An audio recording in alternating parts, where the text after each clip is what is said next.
every bridge you drive across, every aircraft you fly in, every medical stand saving a life somewhere, they've all been tested long before they are actually built. And the question is, how are they all tested? And the answer is in the finite element methods. The finite element methods is the engineer's microscope so that we can predict how materials and structures behave under the effect of forces, heat, or vibration. In this masterclass, I'm going to show you not just how the finite element method works in theory, but also how you can use a wonderful software called ABAQUS in solving real-life problems by deploying the finite element methods. If you're interested in this, let's sit back and relax as we get started with this video. In this first video of this masterclass, I'm going to introduce the finite element method. This video will be quite theoretical in the sense I'll be showing you how the finite element method, and I've prepared a few slides to sort of help us understand what we're going to talk about. The first thing to think about when you think of the finite element method is the computational mechanics. It falls within the area of computational mechanics, and I think it makes sense to understand the underlying processes. So if we look at this, that's a fan blade of maybe an aerospace engine. So it's a physical problem. It's got this torque, this force P that is pulling it, and then it's got all these holes across it. The essence of this hole is introduce stress concentration. And so what we want to do is in the midst of this stress concentration, can we understand what's going on across in terms of the stress distribution so that we can identify areas of stress concentration and so see possible places where failure can occur. So if we move on, so the question is, how will this structure respond under the effect of forces? And the first thing we need to do in the underlying processes, driving this, is that we need to idealize the model. We need to create a CAD geometry of the problem, because we need to take a physical problem into a computer to begin to solve it. Then the next thing is we need to discretize the domain, and part of discretizing the domain is the principle of meshing of that geometry which we have within finite element methods. And then after that, we need to identify the right governing equations that is driving the behavior of that system. So these governing equations could be in terms of how that material will behave to the effect of forces, the effect of heat, the effect of vibration. So there are a set of constitutive equations, mechanics of materials equations, or just physical equations that drive this behavior, and we need to identify that. And then after that, we apply the right equations on that governing equations on the discrete units that has been identified, because this is what the finite element method is. So you identify the discrete units and then you solve it. So for example, in this instance, you could say this is a stress element and we're applying some multiple stresses around it, trying to solve a multiple stress state problem. So you solve that problem, and then the next thing is you bring in numerical methods. Because you've got a lot of them and it can't always be easy to do them by hand, numerical methods become a way to solve this problem. And this is all where the finite element method comes in, because it's a numerical implementation that helps solve complicated problems with multiple meshes in the model.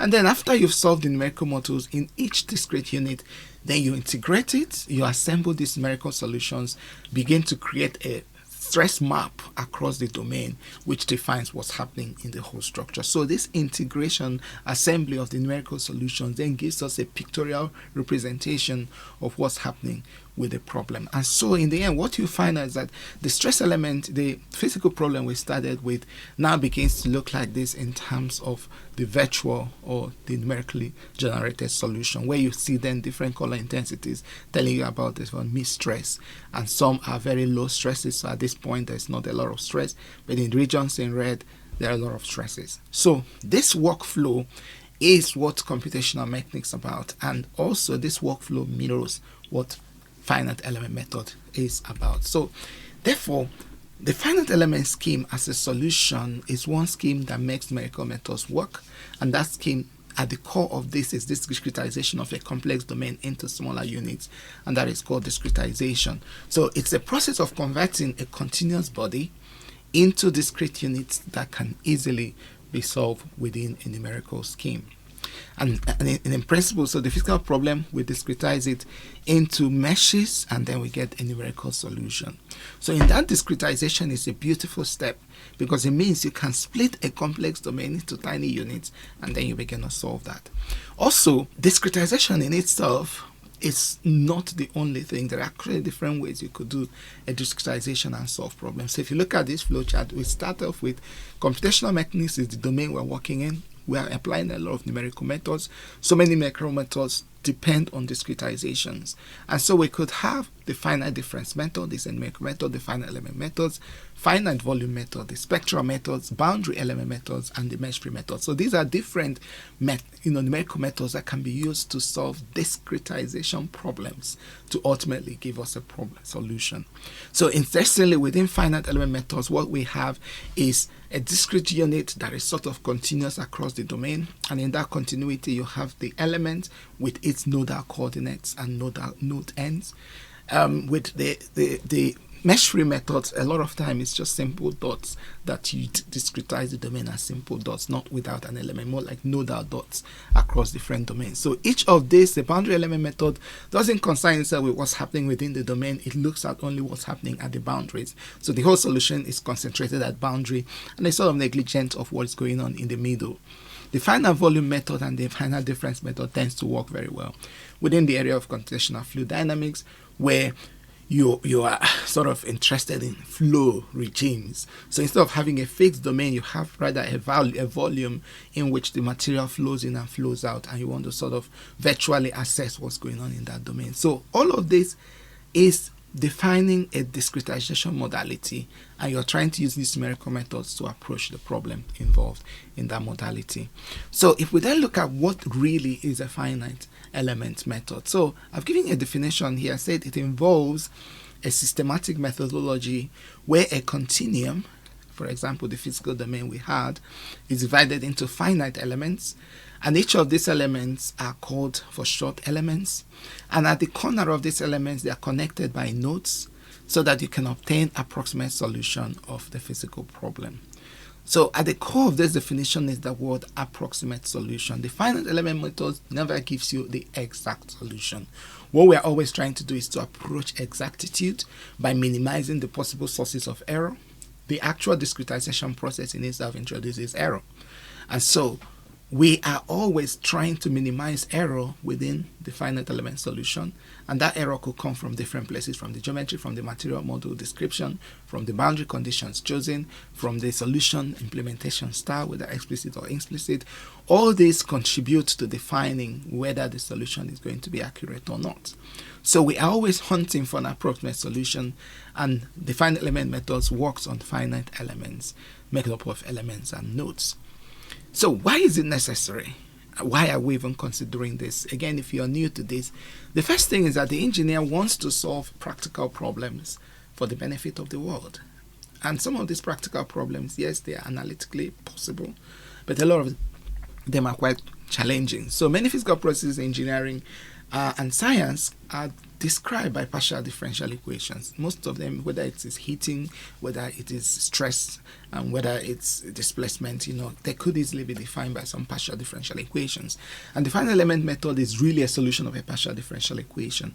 And so it means that the FEM approach is well suited for this sort of problems, in which real life problems are that way. And so we want to deploy FEM to solve partial differential equations.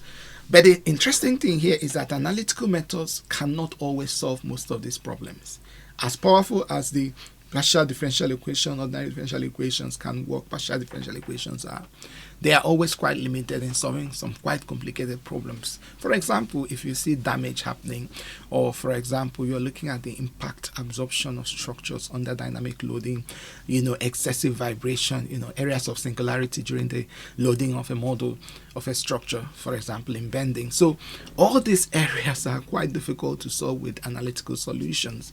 And so most of the times it could be downright impossible. So you need to find a numerical method that sort of begin to approximate the solution without necessarily getting the exact solution. And so this is where finite element method comes in, and it's particularly powerful in helping us solve real life problems that normally could be quite difficult to solve. So this leads us to the use of FEM being a numerical approach to solving partial differential equations for often difficult to replicate problems. In life, difficult to solve problems, and this is what we're going to do.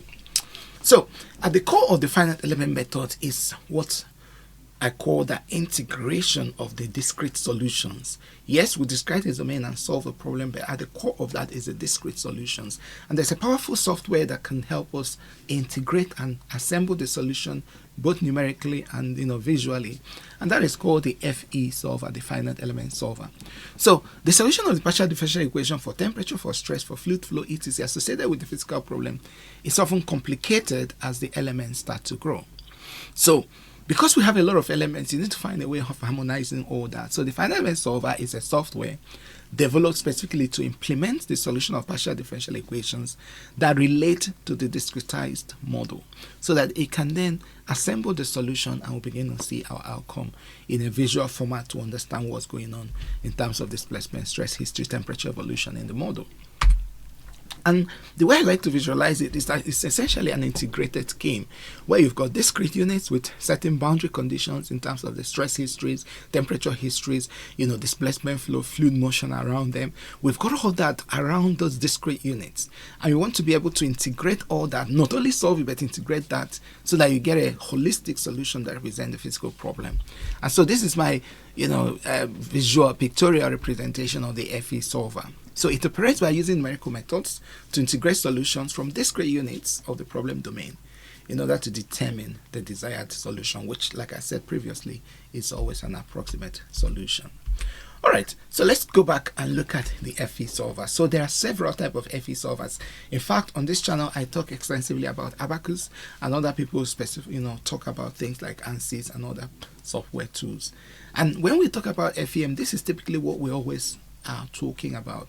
But the reality of it that those things are FE solvers because they're helping us approach a numerical solution, using software. So we've got a physical problem, we've got a solution. To move from the physical problem to the solution, there's a pathway, and now the pathway of that is the FE solver. It has to come in between and try and offer that solution. And I want to list some of the FE solvers. So we've got Nastran and ANSYS as some of the earlier version of FE solver. Some of us already know about ANSYS. We've got LS-DYNA and ABAQUS. I'm going to speak a little bit more about these things. Clearly, ABAQUS is what we are going to be building this masterclass around. And then after that, we've got COMSOL and Materialise. So these are some of the common, commercially available FE solvers that are quite powerful.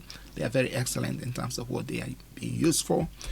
There is also other ones that are like the Digimat, the ANSYS, Hypermesh, ADINA, and finally the Autodesk and SimScale. I had to just speak, about 12 commercially available ones that have different levels of, excellence in them. But of course, if you go into the literature, you could search and find a lot more. So these are the FE solvers. So when we're talking about finite element solutions and trying to generate a solution, we're often referring to these sort of things. And then around them, it's like an envelope that sort of encompasses them and could be like overarching arc around these things are ancillary software, ancillary tools that you can use to talk to them, to connect them with the solution and different parts. So we have things like Fortran, which is particularly useful for ABAQUS, C++ also ABAQUS, and Python. Most ABAQUS ANSYS also uses some version of Python in talking to the main FE solver. We also have shell scripting. At times you may want to submit your job, submit 20 jobs at the same time, and you often have to use a shell script to submit it within, for example, a Linux environment or a server environment. MATLAB can also be used, for example, in ABAQUS to extract data, interact data, and control how ABAQUS behaves. So now, the final thing I want to speak about is examples of FE solvers, just to give you some quick interpretation examples of this solver. So the first one is MSc Nastran, MSc software called Nastran. So there's a link to that. It's the earliest, basically general purpose finite element program that was developed by NASA in 1965. It's still available, but not probably as successful as some of the newer ones. This software is also ANSYS. This software is the next to be developed by, and it was developed by a guy called John Swanson, developed by the Westinghouse Electricity Corporation for the analysis of nuclear reactors. And over the years, it has really done well. Today, it's one of the most powerful software for use in the industry, and people really find it exciting. And it continues to be one of the most popular finite element solvers because of the ease of its use and how many people are able to use it because it's been historically around, so a lot of older engineers are using them, and you'll find that most companies tend to have their processes built around ANSYS. Then the next one is LS-DYNA. It's another nonlinear software package developed initially by Livermore National Laboratory by a guy called John Hallquist. It's particularly useful for dynamic simulations, and it's really good for crash absorption analysis, assessment of bomb impacts, crash analysis of cars, and different kind of things. So again, it has software packages that are useful for it. COMSOL is a new player in the game. Particularly, it's got a multiphysics feature in the sense that it was initially called FemLab. It was developed in 2005 by a bunch of students. Now it's specialized in dealing with multiphysics problems. So most of the FE solvers we've spoken about could either be very good in analysis of mechanical response or civil behavior, civil engineering. But when you have multiple real-life problems, tend to have multiple features affecting them. So COMSOL Multiphysics is very good because then you could have heat effect, temperature effect, vibration effect, stress history, mechanics effect, even electromagnetic effect, and even fluid dynamics effect, all in one model, which makes that your solution is realistic. Other examples is Materialise. So this is a company in Belgium and is dedicated to a set of tools for biomedical professionals that empowers them to perform a diverse range of engineering operations on biological systems. So you tend to see these people working on bones, on various parts of our biological systems, on the heart, on skull, on different biological systems. They are really well suited for analyzing things, and most of the time they take images from a CT scan and then convert that to a CAD model, which is then brought into the FE solution. So Materialise is a fantastic tool driving engineering operations for biological systems. Digimat is also another multiphysics software. It's got different modules that could be brought into the model to help. It was developed also by MSc Nastran. It's a newer player in the field to simulate different physics of different systems, namely whether they are structural, biological, composite, manufacturing processes, etc. So it's got different FEM frameworks for operating on these things. How all this could talk to themselves is still an issue that is evolving. Probably not as well developed as that of COMSOL, but it's also really a multiphysics software. Now, ABAQUS is the software that we're going to be using, and just a few things about ABAQUS. It's one of the newest players in the sense that it became quite available probably in the late 70s. It was developed in 1978 by a company called HKS. And it was initially focused on solution of nonlinear applications. However, it started incorporating some linear capabilities within it and has consistently expanded even to electromagnetic analysis, a bit of fluid mechanics analysis, and some really large-scale dynamic behavior around how it can work. So it's one of the most exciting of the FE software tools.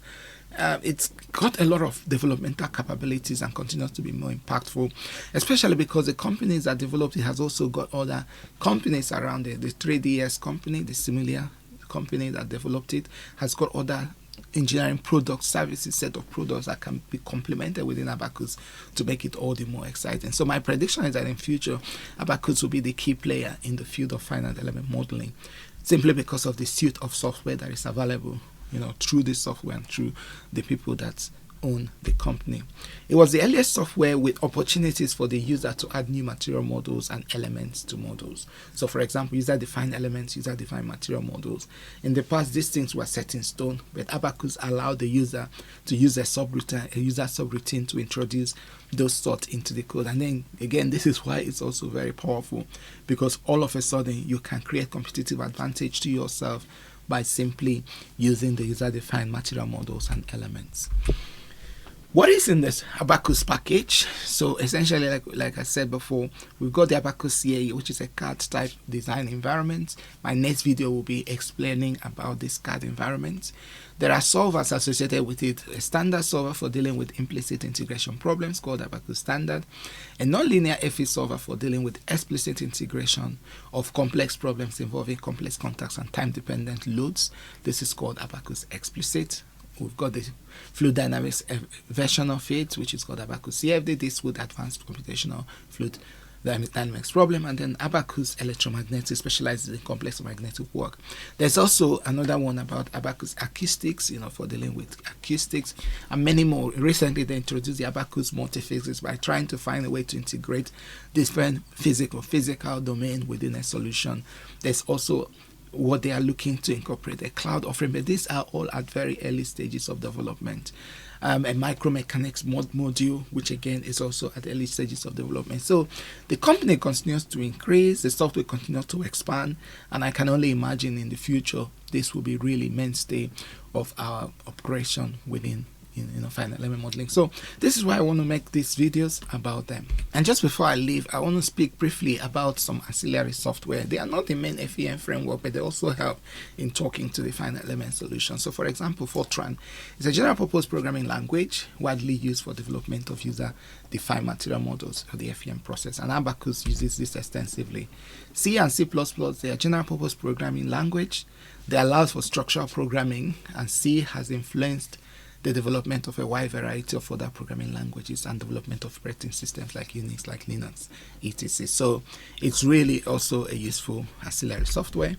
MATLAB also is a good software. It's one of the most modern and fast-growing programming language marketed by MathWorks, a US company. So it's a high-level language and has an interactive environment for numerical computation, visualization, and programming. So I really use this a lot also on this channel if you're interested. Python is also another code that most of these FE solvers work very well. They allows for easy of reading, easy development, and easy interaction with FE solvers. So if you've got a Python skill, you'll find FE really good. I talked about shell scripting languages. They are designed to run with a Unix shell environment. They're necessarily used for most operational processes like file manipulation, running programs, or writing text to files. Encourage you to look forward to the next video, which I'll be talking about the ABAQUS CAE environment. If you have not subscribed to this channel, subscribe so that when content like this are made, you'll be the first to see. Thank you and bye-bye.